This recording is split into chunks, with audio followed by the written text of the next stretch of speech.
uji, ya. Saya yakin saudara semua pasti punya pengalaman ujian iman. Ya, saya yakin orang yang mengaku percaya Tuhan itu harus mengalami pengalaman ujian iman. Kalau saudara belum mengalami, saya doakan supaya diuji, amin. Ya, harus saudara. Karena tanpa ujian, iman kita tidak mungkin terbukti, ya. Dikatakan di sana Abraham itu bapak orang beriman. Kalau kita baca Ibrani 11, kenapa dikatakan ayat yang ke-8 sampai ayat yang ke-11? Kenapa Abraham itu dikatakan bapak orang beriman? Ibrani 11 ayat yang ke-8, saudara. Firman Tuhan berkata di sana begini, saudara. Karena iman apa? Abraham taat. Ya, sampai di sini dulu. Karena iman Abraham taat. Ternyata tidak mungkin kita taat sama Tuhan tanpa iman. Sebaliknya iman tanpa ketaatan itu kosong. Di dalam Yakobus dikatakan engkau percaya hanya ada satu Allah saja, itu baik. Tapi setan juga percaya akan hal itu. Jadi kalau iman kita hanya sampai dipercaya, maka kita satu level sama. Dengar baik-baik ya. Yakobus berkata, engkau percaya hanya ada satu Allah saja, itu baik. Tapi setan juga percaya akan hal itu. Jadi kalau level iman kita hanya sampai dipercaya, berarti kita satu level sama setan. Ya, enggak usah takut-takut bilang satu level sama, bilang kanan kirimu, jangan-jangan kamu satu level loh sama setan. Ya, kalau kamu cuma punya iman tok, percaya tok sama Tuhan. Maaf, jangan sombong. Anda duduk setiap minggu di gereja sini, ya, jangan sombong. Masih banyak orang Kristen yang satu level imannya sama setan. Karena hanya berhenti di percaya. Ya, kita percaya pada Tuhan, setan juga percaya. Jadi apa bedanya kita sama setan? Kalau kita hanya berhenti di percaya. Abraham dikatakan bapak orang beriman, kenapa? Karena dikatakan karena iman Abraham taat. Apa itu taat? T-A-A-T. Tidak ada alasan titik. Amin. Bilang kanan kirimu, taat. Enjoy free shipping services on Alibaba. Come and make your purchase now. Taat. Ya. Setelah kita beriman, kita harus masuk ya pada yang namanya ketaatan. T-A-A-T. Tidak ada alasan titik. Nggak usah tanya. Karena iman Abraham taat. Sudah nggak ada alasan. Titik, percaya sama Tuhan. Ketika apa? Ia dipanggil untuk berangkat ke negeri yang akan diterimanya menjadi, jangan malas baca Alkitab saudara. Saya ini lagi suruh saudara baca. Jangan cuma lihat, saya tahu nih di rumah jarang-jarang baca Alkitab toh. Jadi tolong di sini baca Alkitab ya. Ulang lagi. Karena iman Abraham taat ketika ia dipanggil untuk berangkat ke negeri yang akan diterimanya menjadi milik pusakanya. Lalu ia berangkat dengan tidak mengetahui tempat yang ia tuju. Saya mau tanya, negeri itu sudah diterima belum? Ya, sudah dilihat belum? Tetapi Abraham taat. Kalau Abraham tidak berangkat, dia lihat nggak negeri itu? Nah, kalau dia meragukan Tuhan dan tidak percaya ketika disuruh berangkat, karena mungkin dia takut, karena memang belum dilihat, ya, lalu dia memutuskan untuk tidak berangkat. Kira-kira Abraham melihat nggak negeri yang luar biasa itu? Nah, di sini saudara, banyak orang Kristen tidak pernah melihat janji Tuhan karena mereka tidak berani taat melakukan apa yang Tuhan suruh. Jangan berhenti, tetapi masuk di dalam ketaatan. Zaman Abraham dipanggil ini saudara, belum ada Google Map. Ya, belum ada peta. Jadi Tuhan tidak kasih tahu kemana. Kalau ada peta, ada Google Map, enak. Nanti saya Sherlock ya kata Tuhan. Ya, kamu tinggal ikuti aja 500 meter belok kiri. Ya, 1000 meter belok kanan. Ya, di depan ada polisi. Kan enak ya dikasih tahu sekarang ya. Google Map itu pokoknya maha tahu saudara. Ya, tetapi persoalannya ketika zaman Abraham belum ada peta, belum ada Google Map. Apa yang menjadi dasar dia memperoleh janji Tuhan? Karena iman. Karena imannya hidup. Orang Kristen sekarang banyak imannya mati. Ya, bahkan mungkin tidak mati, tapi sekarat, nggak hidup, nggak mati. Imannya setengah mati. Orang yang punya iman setengah mati tidak mungkin bisa melihat janji Tuhan. Karena kau berhenti dipercaya.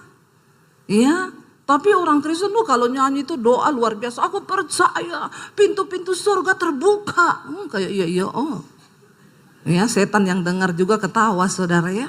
Maaf aja ya, lu aja nggak taat sama Tuhan. Kok bisa berdoa begitu? Saya suka ketawa kalau dengar orang Kristen tuh doa kayak iya oh. Ya, setan bilang kok kayak iya oh.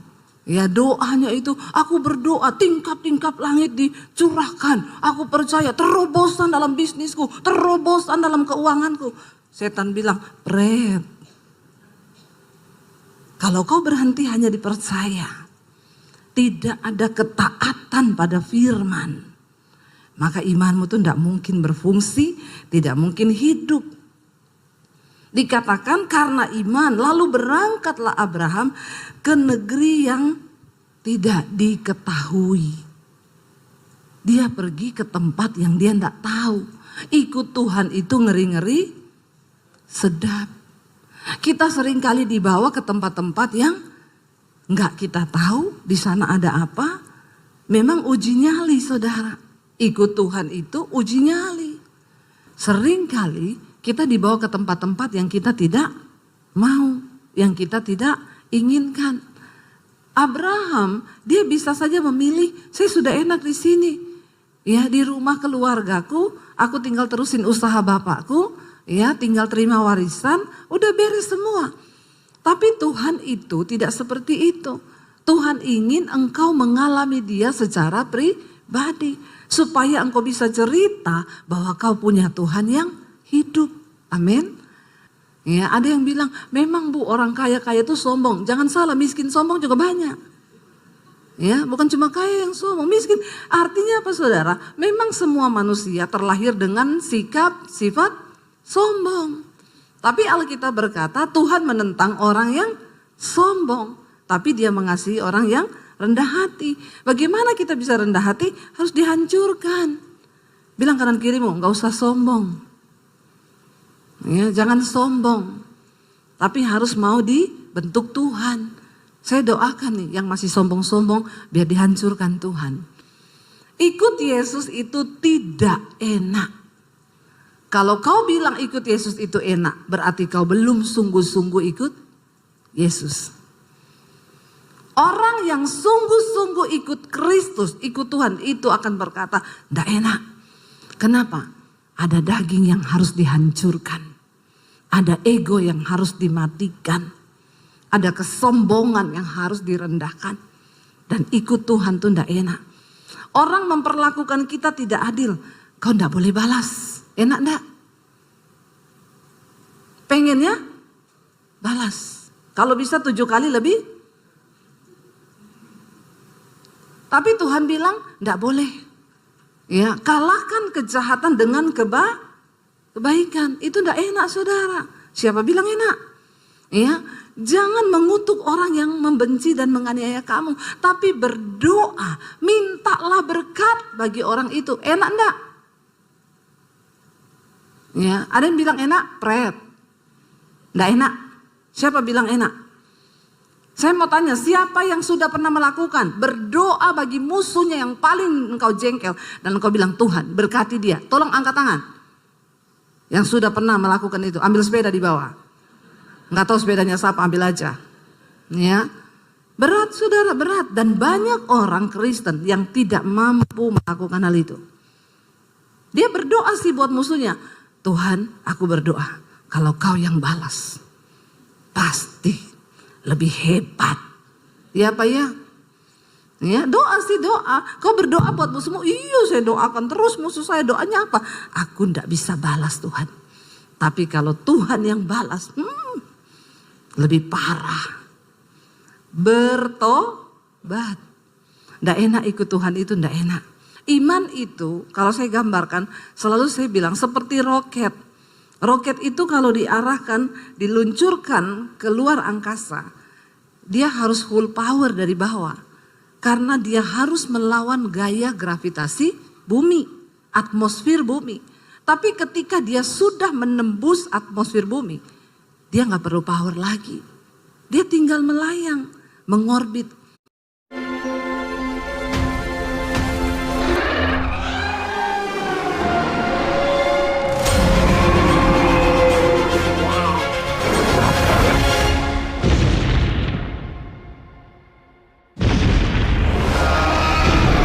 Abenteuer beginnen. Müller. Mengorbit, mengudara, melakukan tugasnya. Tapi memang banyak roket yang tidak kuat sehingga meledak di udara. Kekristenan seperti itu. Kalau kau mau mencapai perkenanan Tuhan, ya kau harus full power mencari Tuhan. Tidak enak, bahkan banyak yang akhirnya meledak, kepahitan, kecewa, meninggalkan Tuhan, ya, menyangkal Yesus banyak, ya. Tapi kalau kau sudah mencapai perkenanan Tuhan, itu enak saudara. Abraham ketika dipanggil meninggalkan keluarganya itu tidak enak. Banyak pemikiran, apalagi dia seorang pria, bapak, kepala keluarga. Dia akan berpikir, gila ya, saya udah hidup enak di sini, saya sudah punya ternak, kekayaan, nyaman, aman. Karena semua manusia itu menyukai zona nyaman. Dan musuh terbesar iman adalah zona nyaman. Kesulitan yang kau hadapi hari ini bisa jadi menjadi anak tangga. Tuhan sedang membawamu kepada level iman yang berikutnya. Katakan, amin. Jangan mudah menyerah. Jalani bersama Tuhan. Saya berbicara di sini bukan teori, karena saya sudah melihat bagaimana mujizat dan kuasa Tuhan itu dalam hidup saya. Perjalanan hidup saya dilempar, dibuang dari keluarga itu saya lulus SMA loh saudara. Makanya saya bilang sama anak-anak saya yang sekarang ini Gen Z. Saya suka bilang mereka itu Gen Z. Biar agak-agak ada power gitu ya. Gen Z itu kan menghidupkan. Generasi hari-hari itu generasi yang rapuh. Ya, dikit-dikit tertekan. Ya, saya kemarin ketemu saudara teman saya di Semarang. Bu, ya generasi hari ini tuh Bu, dapat gaji, komisi 1 kali gaji tuh Bu. Tertekan di tempat pekerjaan, dia keluar. Saya tanya, sekarang kamu kerja apa? Enggak kerja Om.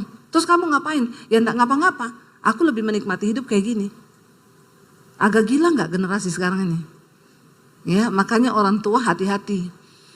Memang mereka dibesarkan dengan ya dunia sosial media di mana mereka tuntutan gayanya itu ya udah selangit saudara, padahal nggak ada duit. Gaya toh itu, ya daya juangnya nggak ada. Saya sering bilang sama anak-anak saya, mami seumuran kamu ini dulu, mami udah keluar dari rumah loh, tanpa orang tua yang menopang, cuma bersama Tuhan. Saya selalu kasih ikat sama mereka, makanya anak-anak saya didik keras. Dari SD, SMP, SMA naik Gojek sekolah. Ya, hujan loh mam, enggak apa-apa. Hujan enggak mati. Berangkat sana. Ya, biarin. Ya, mereka harus mengalami proses hidup yang berat. Enggak pakai pembantu di rumah, kamu cuci baju sendiri. Bajumu kotor, kamu enggak pakai baju bersih ke sekolah. Orang tua sekarang salah didik semua anaknya. Dari kecil udah dimanja, makanya semakin hancurlah generasi kita ini. Udah enggak dibawa ke Tuhan, ya semua serba dikasih, jadi hancur saudara. Nilai juangnya enggak ada. Saya mengalami Tuhan itu, berproses dengan Tuhan itu luar biasa. Orang bertanya, kenapa ibu itu punya iman yang begitu hari ini luar biasa? Saya bilang, ya karena proses yang berat. Semakin berat proses hidupmu, semakin kuat imanmu. Makanya jangan mau yang gak mudah-mudah. Bersama Tuhan, hadapi saudara. Ya. Lalu di sana dikatakan Abraham melangkah, lalu dia pergi ke negeri Yang dia nggak tahu ada di mana. Yang dia nggak tahu itu di mana. Dia pergi, berangkat dia dengan tidak mengetahui tempat yang dia tuju. Ya. Lalu bagaimana Abraham bisa tahu tempat itu? Alkitab berkata setiap kali dia berhenti di satu tempat, Abraham mendirikan mezbah. Dia mencari Tuhan. Karena Tuhan menjadi Google Map-nya dia. Ya. Setiap kali dia berhenti, Tuhan aku gak tahu mau kemana. Dia mendirikan mezbah lalu Tuhan kasih arah.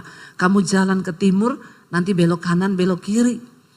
Orang Kristen sekarang bahkan sudah tidak bisa dengar suara Tuhan. Ya, banyak yang bilang, Bu, dengar suara Tuhan. Bagaimana caranya ya? Saya gak bisa tuh dengar suara Tuhan. Mari kita bertobat saudara. Lalu dikatakan di sana saudara, karena iman, ayat yang ke-9, ia diam di tanah yang dijanjikan itu, seolah-olah di suatu tanah asing, dan dikatakan di situ ia tinggal di kemah dengan Ishak dan Yakub yang turut menjadi ahli waris janji yang satu itu. Sebab ia menanti-nantikan kota yang mempunyai dasar, yang direncanakan dan dibangun oleh Allah. Saya mau tanya, berdiam di tanah asing yang dia tidak tahu, dia baru di situ.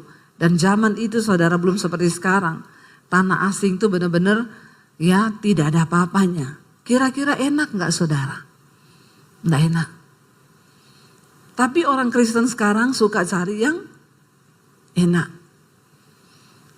Tuhan suka bekerja dengan yang tidak enak. Daging ini adalah musuh terbesar dari iman. Sebab daging ini gak mau diproses. Tapi Tuhan cara kerjanya proses daging. Gak bisa kita berkenan saudara kalau masih ada daging. Dikatakan dengan iman juga Abraham diam di tanah yang dijanjikan itu seolah-olah di satu tanah asing. Itu gak enak. Pasti dia pengen pulang terus.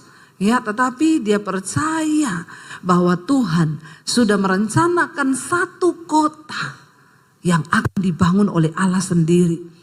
Percayalah saudara, dalam setiap hidup kita, Tuhan itu punya rencana yang besar. Dia ingin bangun rencananya atas hidupmu. Dia ingin bangun rencananya atas pekerjaanmu. Dia ingin bangun rencananya atas pelayananmu. Dia ingin bangun rencananya atas anak-anak kita. Dia ingin bangun sesuatu yang besar dalam hidup kita. Sebab kita punya Tuhan yang besar. Rencananya itu besar. Tapi kenapa tidak terjadi? Karena kita nggak mau bayar harga. Kita nggak suka dengan ketidaknyamanan. Kita suka dengan kenyamanan.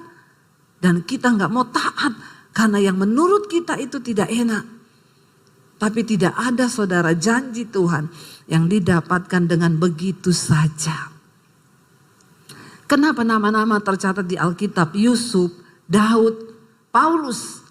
Karena mereka adalah orang-orang yang membuktikan perjuangan iman mereka. Dan mereka keluar sebagai pemenang-pemenang. Enggak ada cerita Alkitab yang enak. Ya, tidak ditulis begini, maka mimpilah Yusuf. Ketika Tuhan memberi mimpi kepada Yusuf, akhirnya Yusuf cerita kepada saudara-saudaranya. Lalu saudara-saudaranya akan membunuh Yusuf. Lalu Tuhan kutuk saudara-saudaranya mati semua. Begitu ceritanya? Kagak. Ceritanya saudara-saudaranya ambil Yusuf. Mereka mau bunuh, mereka ikat. Lalu mereka buang ke sumur. Kok kelihatannya rencana Tuhan begitu ya? Senden Sie wie viele Millionen anderer Kunden weltweit mit Remitly Geld an Ihre Lieben. Die Remitly-App hat herausragende Kundenbewertungen im App Store und im Google Play Store. Die einfache, schnelle und sichere Art. Begitu ya? Kok kelihatannya Tuhan jahat ya? Kok kelihatannya orang yang berkenan kepada Tuhan itu seolah-olah disiksa, dianiaya, direndahkan. Ya, sebab tidak pernah akan ada kemuliaan tanpa salib. Ya kan bisa Tuhan bikin ketika keluarganya mau bunuh dia, tiba-tiba halilintar datang. Lalu menyambar keluarganya mati semua. Kan kita lebih suka ya nonton yang kayak begitu, ya Pak ya? Ya kita banyak nonton film yang selalu pemeran utamanya itu menang. Ya, tapi Tuhan cara kerjanya gak begitu. Dan yang masalah di sini, Tuhan gak kasih tahu sama Yusuf tentang rencananya. Tuhan cuma kasih dia mimpi. Coba kalau Tuhan kasih tahu sama Yusuf, Yusuf tenang, aku akan kasih kau mimpi. Nanti ketika kau cerita mimpi itu, keluargamu iri, lalu mereka mau bunuh kau. Tapi tidak usah takut, nanti kau akan dibuang ke sumur, lalu akan ada saudagar yang ambil kau dari sumur. Lalu dia bawa kau ke Mesir, sampai di Mesir nanti kau jadi budaknya. Lalu kau akan diangkat di rumah Potifar. Setelah itu istri Potifar akan ganggu kau. Tapi tenang Yusuf, memang kau akan dipenjara. Tapi justru di penjara itulah kau akan ketemu dengan pencampur minuman raja, karena penjara akan menjadi jalan bagimu untuk bisa masuk ke istana Raja Fir'aun. Tuhan kasih tahu gitu enggak? Kalau dikasih bocoran enak enggak? Enak toh. Oh Yusuf akan yes. Kapan aku di penjara ya? Kapan ya? Kok belum ya? Kok belum difitnah ya? Kok belum digoda ya sama istri Potifar? Itu yang namanya iman. Percaya saja bahwa apa yang Tuhan buat di hidup kita itu indah. Masalahnya memang di sini Tuhan sama manusia itu beda tipis. Tuhan maha tahu, manusia sok. Bilang kanan kirimu, jangan sok tahu. Ya, wes ini nggak enak nih, males saya, nggak mau saya jalani. Kenapa? Nggak enak. Tuhan itu suka yang tidak enak. Ya, Tuhan nggak kasih tahu sama Yusuf. Tuhan gak kasih tahu sama Daud ketika dia mau dibunuh sama Saul. Tuhan gak kasih tahu endingnya. Tapi orang-orang ini tercatat namanya di Alkitab. Karena dengan iman mereka percaya bahwa rancangan Tuhan tidak pernah gagal. Dengan iman mereka percaya bahwa rancangan Tuhan tidak pernah salah. Sekalipun berurai air mata, sekalipun berat, sekalipun sakit, ada daging yang tergoyang, ada ego yang dihancurkan, itu tujuan Tuhan. Kenapa masalah diizinkan terjadi? Supaya kau benar-benar menyerah dan pasrah kepada Tuhan.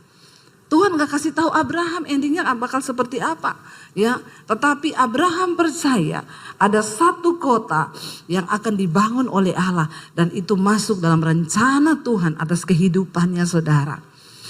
Percayalah apa yang kau hadapi hari ini itu ada rencana Tuhan yang indah, saudara. Ya dikatakan di sana ayat yang ke-11, coba kita baca Ibrani 11 ayat 11. Karena iman, ia juga dan Sarah beroleh kekuatan untuk menurunkan anak cucu walaupun usianya sudah lewat. Karena ia menganggap dia yang memberikan janji itu setia. Secara manusia Abraham sudah tua, istrinya sudah menopause, tidak mungkin bisa punya anak. Tapi satu hal yang mereka percaya, bahwa Tuhan yang berjanji itu adalah Tuhan yang setia. Saudara, saya mau tutup dengan kesaksian. Saya dikasih dalam Lukas pasal yang ke-7, Yesus berkata begini, di hari-hari yang terakhir tuaian memang banyak, tapi pekerja itu sedikit. Karena itu mintalah kepada Tuhan yang mempunyai tuaian itu supaya dia kirim pekerja. Dari situ ketika Tuhan jawab saya, Tuhan bilang, kamu tidak boleh buka gereja. Kamu persiapkan para penuai di hari-hari terakhir ini. Saya tanya sama Tuhan, maksudnya Tuhan apa? Buka sekolah misi. Kamu harus bangun sekolah misi. Sekolahin gratis orang-orang yang gak mampu untuk jadi hamba Tuhan. Saya bilang, Tuhan, saya ini bukan orang kaya. Saya ini bukan orang pinter. Saya nggak punya titel STH, MTH, HHH, banyak begitu. Kenapa Tuhan suruh saya? Tuhan bilang, aku nggak cari orang pinter, aku nggak cari orang kaya. Tapi aku cari orang yang punya iman. Karena hanya dengan iman, semua proyekku di bumi ini akan terjadi. Lalu kami diberkati Tuhan, saya sisihkan sebagian berkat untuk cari tanah. Saya dan suami kalau pelayanan ke Surabaya kami naik mobil. Kami cari tanah di daerah Tawangmangu, saya cari daerah dingin ya supaya dekat gunung, dekat Tuhan lah ya. Kalau sekolah Alkitab di kota itu dekat mall. Nanti hamba Tuhannya jadi hedon ya, bukan dekat Tuhan. Kalau dekat gunung dia bangun pagi lihat gunung, lihat Tuhan gitu kan. Akhirnya saudara kami cari di daerah Karanganyar, Tawangmangu sana. Ada yang izinnya dapat tapi harganya mahal. Ada yang harganya dapat, izinnya nggak dapat. Lalu saya bilang sama Tuhan, Tuhan aku sudah melangkah dan aku mau taat mendengar suaramu loh.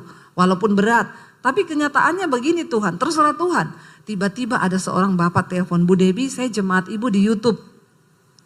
Saya dengar ibu mau bikin sekolah misi, iya. Saya punya tanah 4.500 di bawah gunung Bu. tapi di daerah Bandungan, di Semarang. Kalau ibu mau coba ibu pergi lihat. Saya pergi lihat saudara, dingin di bawah gunung, bangun pagi langsung lihat gunung di sini, balik belakang lihat gunung. Wah, deket Tuhan ini, ya cocok ini. Iya Pak, saya cocok Pak. Oke, kalau ibu cocok, tanda tangan di depan notaris, diserahkan tanah itu. Ya, saya pikirnya tadi paling bangun 500 juta sampai 1 miliar lah. Setelah itu ada orang datang, Bu saya pemborong. Ya saya juga jemaat ibu di YouTube. Saya nanti yang borong, ibu gak usah bayar saya. Bu saya yang bagian desain, saya mau gambar, ibu gak usah bayar saya. Digambarlah saudara. Begitu selesai, saya lihat nilainya. Ya saudara. Saya bilang, hah? Gak salah ini? Enggak Bu, sekarang apa-apa mahal. Apalagi habis pandemi. Lalu timbullah pikiran manusia saya bilang sama suami, udah oke Pak, saya oke gambarnya. Gampang lah gampang kalau saya siaran di YouTube, kasih nomor rekening di situ. Jalan-jalan nomor rekeningnya muter-muter kan. Ya saudara, pembangunan sekolah misi sudah dimulai, saudara bisa menabur ke rekening ini. Ya, suruh jalan-jalan tuh nomor rekening, muter-muter sampai orang pusing lihatnya kan. Ya, lalu suami satu saat tanya, mana nomor rekening yang mau ditaruh? Saya sudah mau tayangkan ini. Saya bilang tunggu saya tanya Tuhan lagi deh. Waktu saya berdoa Tuhan bilang, silakan kamu taruh nomor rekening itu di layar YouTube. Tapi aku ndak ikut. Karena kamu sudah seperti Daud yang mencoba menghitung kekuatannya. Mencoba menghitung pasukannya. Padahal Daud tahu dia menang bukan karena kekuatan pasukannya. Tapi karena aku, tangan Tuhan. Kalau kamu taruh nomor itu di YouTube, mungkin kamu dapat sejumlah uang yang kamu butuhkan. Tapi aku gak ada di dalamnya. Saya bilang sama suami saya, gak usah taruh nomor rekening, gak usah. Karena kita sudah komitmen dari dulu tidak bakal taruh nomor rekening di layar YouTube sampai hari ini. Saya bilang, kalau kita taruh Tuhan gak ikut, buat apa kita bangun gedung besar kalau Tuhan gak ada di dalamnya? Sekarang banyak orang bangun gedung besar tapi gak ada Tuhan. Karena bukan kehendak Tuhan, tapi kehendaknya sendiri. Lalu saudara saya bilang sama suami, ndak usah. Lalu kami mulai berjalan. Saudara tahu, pembangunan pertama, pemborong bilang, Bu tanggal sekian kita peletakan batu pertama, ibu bisa datang, tolong bawa uang pertama 400 juta saja dulu Bu. Oke, saya bilang sama suami, di tangan saya ada uang cash 150 juta, nanti kalau mau pergi kita mampir di rekening, kita ambil di bank, kurang 250 juta. Saudara, 2 hari sebelum ke Bandungan, Semarang, ada ibu telepon saya, Bu Debbie, saya boleh main ke rumah ibu enggak? Kenapa? Saya mau antar es krim buat ibu. Oh iya, ya udah kalau mau antar es krim saya kasih alamat, dia datang bawa es krim. Bu ini es krim buatan saya, enak banget ibu coba, kalau mau minta lagi nanti saya kasih. Saya bikinin. Bu ini ada berkat, saya disuruh Tuhan nggak tahu. Pokoknya Tuhan suruh saya datang ke ibu, 50 juta Tuhan suruh saya kasih ke ibu. Oh iya terima kasih Bu, kami tidak pernah ngomong ke siapapun, kami nggak ngomong, cuma Tuhan yang tahu. Akhirnya saya bilang berarti kita tinggal ambil 200 juta, besok aja kalau mau berangkat. Sehari sebelum kami ke Semarang, ada orang telepon, Bu saya dari Kanada. Ralf Schumacher? Du willst wissen, wie viel dein Auto wert ist? Ja klar. Auf wirkaufendein-auto.de gibst du einfach deine Autodetails ein und schon hast du deinen Preis. Meine Empfehlung, hol dir jetzt deinen Preis